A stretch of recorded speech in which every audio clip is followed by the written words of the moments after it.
I'm at the Forth Bridge in Scotland. I'm going to give you guys a live flight in a second. It is a windy day, so it's going to really push the DJI Mini 3 Pro to its limits. I did a flight before and it did really well. And what I was doing is using some of the buildings to give the shot some context, because it does look sick flying right along the bridge. I do love those shots, but also sometimes you want to just get the local area in it as well, and particularly for stock sales they can sell a lot better. Let's get some low shots here. I'll talk you through it, just pushing in towards the bridge.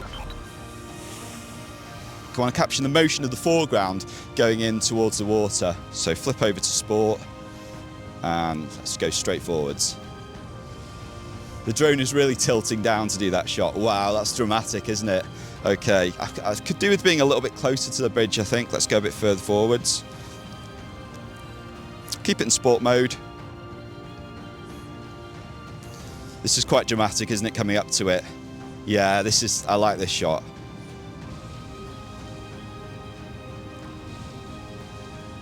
So I don't want to go too far because I'm a bit wary about the wind. Okay, so let's do an orbit. I think it was going even faster then because of the wind. Do an orbit shot around the bridge, just revealing more of the details.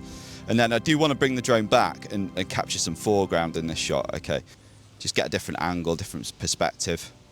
So at this, it's so low, the drone is doing really well, to be fair, in this strong wind. But before, when I had it up, I was getting strong warning signals of the drone. So, you know, the Mini 3 Pro, I think for its size, it's got very good wind resistance. Just the train going over the bridge there. Let's try and get it in the shot, actually.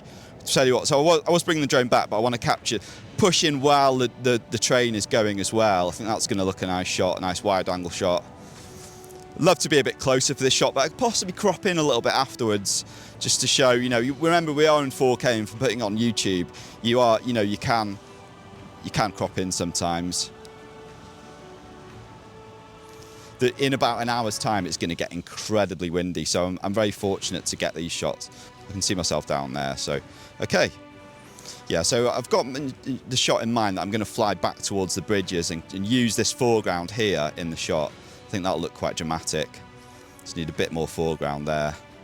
Lovely, beautiful area, isn't it? Just look at that. Okay, so these trees here should be a really nice foreground for the shot.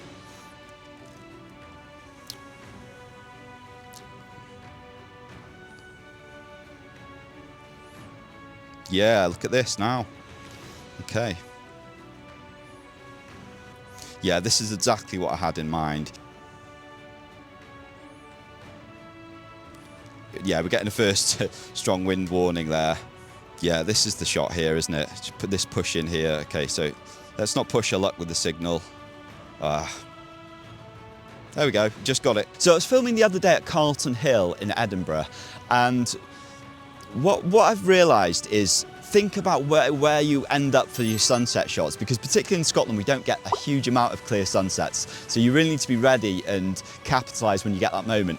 And I'm always looking for a monument, so I did it with the Nelson Monument, and I want to get some nice orbit shots and line up the top of that monument, maybe where the cross is, line that up with the sun, so you then create a nice silhouette effect. And what's lovely is when you get those sunbursts just revealing the sun behind it. I also tried with the National Monument of Scotland, is lifting up to reveal the sunburst there. It looks quite nice with a jib shot. So if you have that, or maybe some skyscrapers in a city, or just outlines of buildings, a jib shot always looks great at sunset as well. The Douglas Stewart Monument. Now a tip with this, guys, is this is a very Instagrammable place. Okay, so there's going to be loads of people whipping out the selfie sticks, wanting photos here, photos there.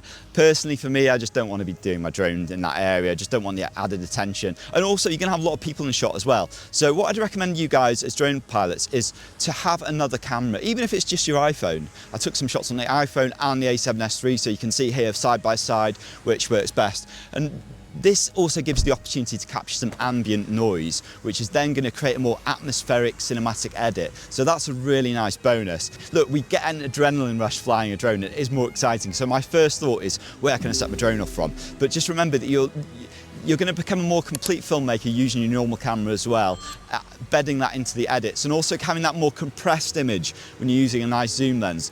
There's a train going past behind me there. You might just see it pop up. Yeah, there we go. Look at that. It's spectacular. I should have the drone tracking it, shouldn't I? Just be aware the weather is very unpredictable. I'm right in the middle of summer and still getting a lot of rain. So you're going to have to factor that if you do want to do a drone trip to Edinburgh. Essential shots at Arthur's Seat is absolutely stunning. This is an extinct volcano, so really spectacular views over the city here.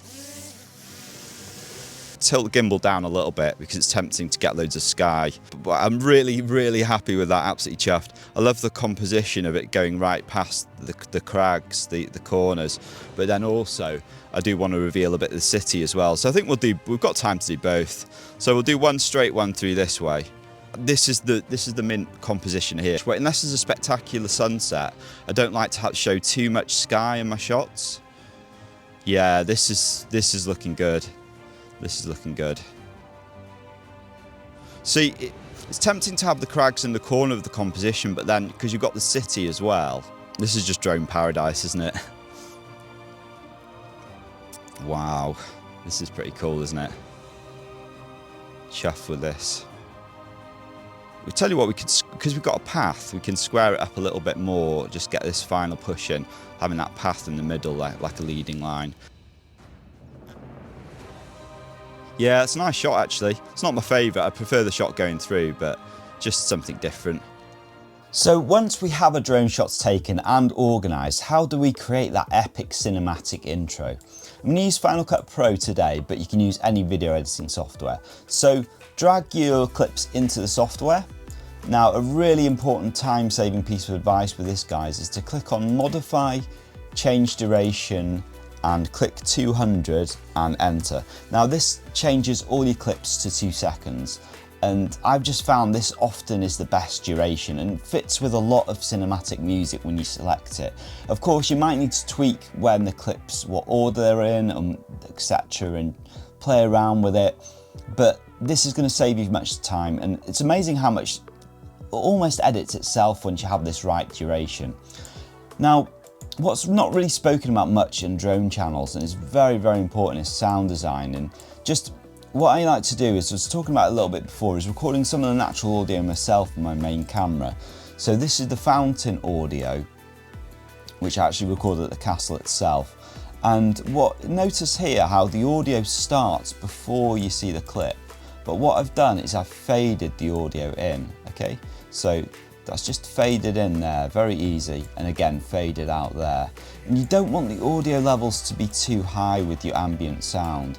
So if you look at the music I'm using, that's much louder. The audio there, or yes, it is at 12, but that's because it's faint audio.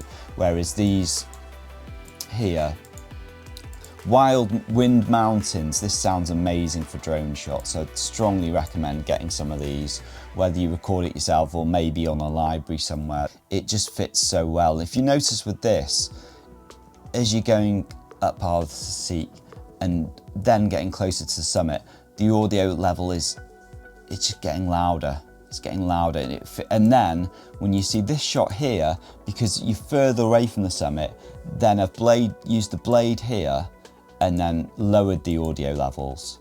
Okay, and the same thing with the bagpipes, the same principle. So I recorded this myself using the A7S III, and then you have these, you're hearing the bagpipes before you see them, and again you're still hearing them here. This point here, when the drone's taking off, that's the moment where it's a dramatic moment in the music, going from the A7S III to then the drone up above. Okay, now what I'd recommend with your ambient music is to also have them organised. So record them yourself and also pick them up on whichever libraries you're using and have them in folders. So I have nature here, so that would be bird song, wind, all these different things, waterfall sounds, because I know I'm going to use them in future. Ocean waves, they're ready, you know where they are, ready to go. Technology, you know, I have like aeroplanes. I probably need to have a transport folder as well. Just get even more and more organised so everything's ready to go. Now, what's funny about drone channels is I really don't think there's enough spoken about this, and this is the crucial stuff that's really going to make your work stand out, and it's amazing. you could add professionalism, capture the audience imagination. There's so much talk about firmware updates. It's almost every week there's a new firmware update. There's so many videos, 10-minute videos, how to tinker around with your drone.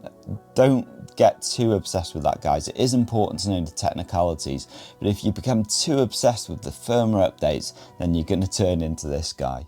Welcome to Tone's Drones Firmware Update channel. You can buy a mug of my face in the description.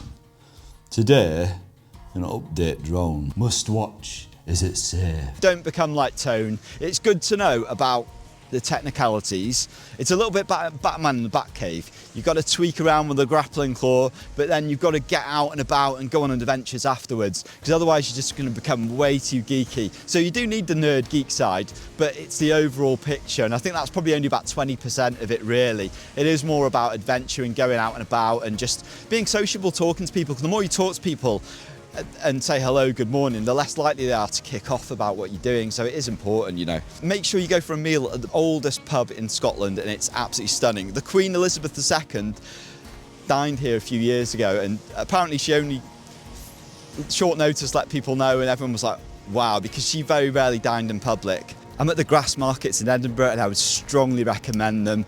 You've got amazing views looking back up at the castle, particularly on that corner down there. More importantly, the street food is incredible. Went to the Japanese street kitchen, and the dumplings there were absolutely 10 out of 10. J.K. Rowling wrote The Philosopher's Stone, writing from various cafes around Edinburgh, and in the grass markets and the architecture of the buildings, you can definitely see the Harry Potter influence.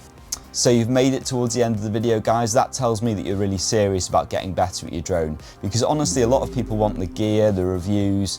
These types of videos that you've watched today, there's not really enough of these on the YouTube space. There's a lot of talk about reviews, there's a lot of talk about firmware updates, but sound design, this is the really key thing. If you haven't watched this video here, tips to create epic cinematic drone videos, also filmed in Scotland, I think this would be a really good part 1 to today's video.